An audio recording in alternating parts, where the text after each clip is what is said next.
الحمدللہ رب العالمین والعاقبۃ للمتقین والصلاۃ والسلام علی سید الانبیاء وشرف المرسلین اما بعد سامعین محترم السلام علیکم ورحمۃ اللہ وبرکاتہ۔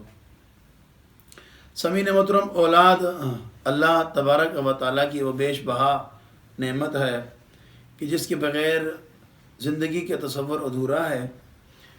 یہ اللہ کی وہ نعمت ہے جس کے بغیر خوشیاں نامکمل ہیں۔ اولاد والدین کی آنکھ کا نور ہے، یہ دل کی دھڑکن ہے۔ اولاد والدین کے کلیجے کی ٹھنڈک، والدین کی روح کا سرور ہے، زندگی کا محور اور تمناؤں اور امیدوں کا مرکز ہے۔ اولاد بہاروں کا پیغام ہے۔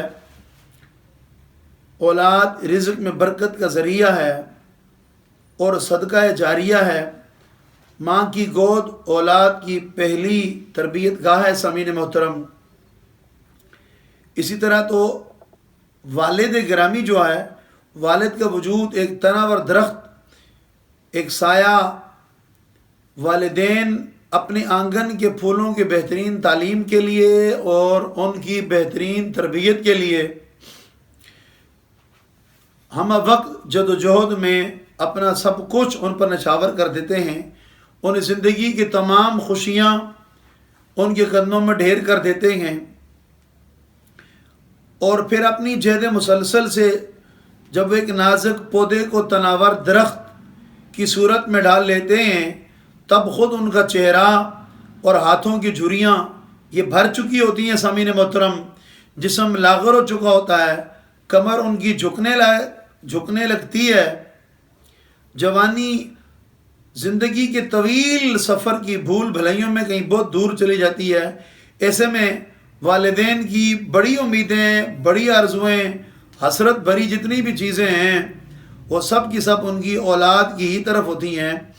نیک اولاد آگے بڑھ کر والدین کے کمزور اور ان توانا اور ناتواں ہاتھوں کو تھام کر جنت کی حقدار ٹھہرتی ہے۔ سامعین محترم، جبکہ بدنصیب اولاد، بدبخت اولاد، ان کے کانپتے، ان کے لرزتے وجود اور دکھوں بھری اور غمناک جو آنکھیں ہیں، نمناک اور غمناک آنکھوں کو نظر انداز کر کے اپنے لیے دوزخ کا سامان کرتے ہیں، دوزخ کے دروازے کھول لیتے ہیں۔ بلا شبہ نیک صالح اولاد اللہ تبارک و تعالیٰ کی نعمتوں میں سے ایک نعمت ہے۔ خوش قسمت ہیں وہ والدین جن کو اللہ تبارک و تعالیٰ نے اس دنیا میں نیک اولاد کی دولت سے سرفراز فرمایا ہے۔ سامعین محترم، امام الانبیاء، سرکار دو عالم، سرور کائنات، فخر موجودات، سید المرسلین، خاتم النبیین، رحمت للعالمین، سرور کونین، رسول ثقلین، ساقی کوثر، شافع محشر، حضرت محمد رسول اللہ صلی اللہ علیہ وآلہ وصحبہ وسلم بچوں سے بڑی محبت کیا کرتے تھے۔ سامعین محترم، اب ذرا احادیث مبارک میں آپ دیکھیے کہ ہم آج کی گفتگو میں چند ایک احادیث آپ کے سامنے رکھوں۔ ان میں جو اولاد کے حقوق ہیں، جو اولاد کا حق رسول اللہ صلی اللہ علیہ وسلم نے بیان فرمایا ہے، اور ماں باپ کو اس سلسلے میں کن ذمہ داریوں کا، کن کن چیزوں کو ادا کرنا چاہیے، کہاں ماں باپ ان ذمہ داریوں میں ناکام واقع ہوئے ہیں، آپ یہ احادیث مبارک سنیں گے تو آپ کو انشاءاللہ آپ کا ایمان تازہ ہوگا، اور مقصد بھی یہ ہے کہ ہم اپنی اولاد کی تربیت کر سکیں، جو اسلام نے کہا ہے اس کے مطابق کر سکیں۔ اولاد کے حقوق کے بارے میں مجھے اور آپ کو آگاہی ہونی چاہیے، اسلام کیا کہتا ہے۔ والدین کے لیے اولاد ایک انمول تحفہ ہے، اور یہ قدرت کی وہ نعمت ہے کہ جس کی خواہش انسان زندگی بھر کرتا ہے، مگر کبھی یہ خواہش مشیت ایزدی کے تحت قبول ہوتی ہے اور کبھی نہیں ہوتی ہے، اور کبھی کبھی اس کی انتظار میں طویل شب و روز اور وقت گزرتا ہے، تب جا کے اللہ ہمیں آپ کو اولاد عطا فرماتا ہے۔ لیکن جیسے ہی اولاد ہوتی ہے سامعین محترم، ہمارا رویہ تبدیل ہو جاتا ہے، بعد میں ہمارا لہجہ تبدیل ہو جاتا ہے۔ اب دیکھیے سرکار دو عالم، شفیع امم، حضرت محمد رسول اللہ صلی اللہ علیہ وآلہ وصحبہ وسلم کے ارشاد گرامی ہے، کریم نبی نے فرمایا صحیح مسلم کی حدیث سامعین محترم، فرمایا ایک دینار جہاد فی سبیل اللہ میں خرچ کیا جائے. 3 دیناروں کو ذکر ہے. فرمایا 1 دینار جہاد فی سبیل اللہ میں خرچ کیا جائے اور 1 دینار کسی مسلمان کو دے دیا جائے.